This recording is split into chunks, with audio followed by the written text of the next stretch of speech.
You are Locked On Syracuse, your daily podcast on the Syracuse Orange. Part of the Locked On Podcast Network, your team every day. Let's go to the defense. And before we get to the defense, we are joined by the host of the Let's Run podcast covering all things UNLV, Jason Kelly. We've done a team overview. We've talked about UNLV's offense. Let's now go to their defense, which through 4 games is averaging less or is giving up less than 14 points per game. Think about that for a second. Less than 2 touchdowns a game on average for UNLV. What has been their main keys to success? It's been the secondary and the linebacking core. Again, like I mentioned, the defensive line maybe isn't the biggest strength of ours. I mean, they've had good moments. I don't want to completely discount them because I know that a lot of them will listen to stuff like this. And I'm a big fan of all of them. But our defensive line isn't the overall strength. It's our linebacking core. Jackson Woodard always looks like he just took a bang energy shot. He looks absolutely insane on the field. He had like 8 tackles, 3 tackles for loss. One of the leading tacklers, and just total number of tackles in the country last year. And he's returning. He's been incredible. Marcel McDuffie was our player on the defensive side that was hurt. He's one of our linebackers as well. Incredibly talented. When you look at the secondary, Jalen Catalon has been one of the best safeties in the country. I believe he is tied for first in the country with interceptions. I believe he has 4 on the year so far through 4 games, which is pretty remarkable. He and the guy from Cal are tied, I believe. And so our defense has been, Barry Odom, coach at Arkansas, and is bringing over Power 5 talent, and our defense looks closer to a Power 5 defense than I ever thought that, or Power 4, I should say. Apologize.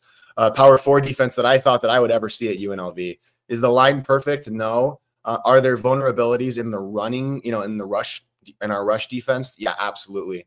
But the secondary and linebacking core are excellent. You say that it's funny you mentioned that the kind of maybe the vulnerability is stopping the run, but against Fresno State, they let up 1 yard. Yeah. How's that against Kansas? Against Kansas, we were really struggling. But Devin Neal, the Houston game's whatever, like that game, Houston's pretty bad this year. I stand by the Kansas win being good. All these people in the Mountain West are telling us, you have no good wins. And it's like the Kansas win was good. Come on, guys. It was a good win. On the road. They have talent. Their quarterback just forgot how to play. Fair enough. And 1 rushing yard allowed against Fresno State is nothing to sneeze at, even though UNLV, I guess it's a credit to them. I recorded is a brief story time here. I recorded a postcast for the Stanford, I did do that for that one, but for Syracuse and Holy Cross. The UNLV game was starting at 3:30. I was so excited because I wanted to watch that. And I finished recording the podcast for this channel, and I turned on the UNLV game right after, and it's like 21-0. I'm like, what happened here? It's like the game just started.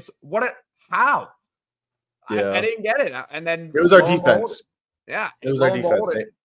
And they also had a special teams play in there too, right? A couple of them. Yeah. Well, that's our second blocked punt of the year. And Ricky White, our star wide receiver, was the one that actually scooped and scored it. So he always plays on special teams as well. And he blocked 1 punt already this year. He said his goal was to get like 3 or 4. So yeah, we like to put our offensive starters in on punt when the other team punts it, because we will go for a blocked punt against you guys. It's going to happen. Your coaches know it's going to happen, and it's not going to be it's going to be our starters on defense and offense in the special teams play trying to get that blocked punt. So I'm sure they know about that, and now I guess your fans can look out for it too.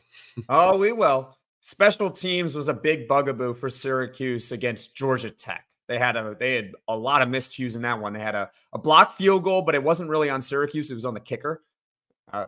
That's a different conversation about our kicking game.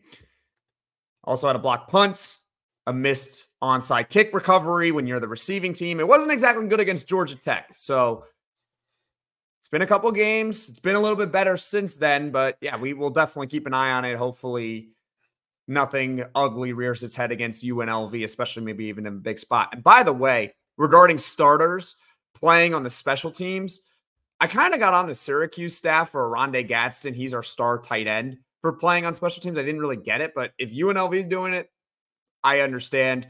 Plus, with Ricky White, I know he's an All-American wide receiver. You want to know the quickest way to make an NFL team, make an NFL roster?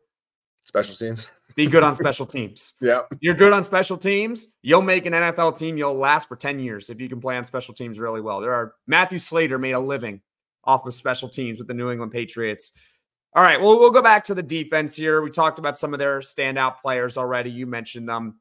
If you are an opponent and you're going up against the UNLV defense, what are you trying to do? Obviously, I'm trying to get score, but you get what I'm trying to do. I'm trying to run the ball for 4 to 5 yards of play, whether that be with your QB or, like I'm trying to establish a run game because you really want to pull in the linebackers. You don't want them going back. And I'm trying to punish aggressive blitzes as well. Our defensive line doesn't always get a ton of pressure on the quarterback. And so the people that are blitzing are generally our linebacking core. And so I am trying to punish us for that. And then getting, those 12, 13-yard chunk plays after a blitz. I think that's where the vulnerability is. Luckily, you guys have just a really amazing quarterback. And I think he's capable of doing that. Like I've been I've been blown away in the film that I've watched of him. So I think the 12 to 13-yard chunk play on the, over the blitz, and then also, the 4 to 5 yard rushing play. I think you can build sustained drives and keep our defense on the field and get them tired. It's very doable, but you have to be disciplined, and you have to not throw the ball near Jalen Catalon because he's an excellent player and he's incredible at getting interceptions. And so avoid our deep safeties and pick up 12 yards or 5 yards of play. So easier said than done. So based on what based on what you said, running the ball, which I have been on Syracuse for a while, that they need to run the ball more because, well, you run the ball, you suck everyone in, and then you can throw over the top. But also, if this is a team that you say likes to blitz a lot because they don't get a lot of pressure with do they run a 3-4 or 4-3? 4-3. All right. So if they don't get a pressure with a lot of their front four, then they're blitzing a lot, obviously. You want to attack a blitz and you want to pass. The screen game is perfect against the blitz. So if you're Syracuse, run the football, screen game. That is how you are going to open up this secondary of UNLV. Another housekeeping question, same thing as the offense. Are there any important injuries to keep an eye on? Just the middle linebacker, one of the linebackers, I should say, just McDuffie, but we actually expect him to play. He was very close to playing last weekend. So injury-wise, we're looking good from what I know right now, but I'm sure the coaches are keeping something from me. They probably don't want me knowing anything, actually. So, and they're good at it too. So fair enough to them. One thing that has actually been refreshing with the new hire of Fran Brown at Syracuse is that you do get a little bit more information from him.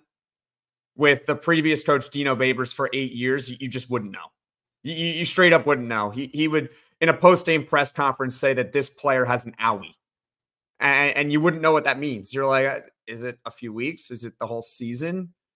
Our star tight end last year, for brief context, he, in the second game of the year, suffered a foot injury. In the post-game, it was said like, oh, he's going to be fine. He's okay. A couple hours before kickoff in the next week against Purdue, it's announced he's out the season. He has a broken foot. Oh, that's brutal. Oh, it was brutal, but it was also like sometimes the keeping of the information. It's a little bit more refreshing. Like our star linebacker, Marlo Wax, I don't think he's going to play. I highly doubt he'll play against UNLV. But again, Fran Brown was like, when he suffered the injury in the first game of the season, laid out a clear timetable. It's probably going to be about 6 weeks. Super duper refreshing. So maybe it's gamesmanship by keeping it, I guess, but I like that they make that more public now, at least from the I prefer your way too, because I think it's unfair to fans to have to sit in uncertainty. So I prefer that way. But it's also unfair to the betting market. Yeah. Totally. It's totally unfair. Like you bet on a game and then all of a sudden, well, I guess the lesson is don't bet, but you bet on a game and then all of a sudden you find out like an hour before kickoff that a player is like out for the season. It makes no sense. And you're under the impression that he's going to play. It is what it is. That's a whole separate conversation for another day.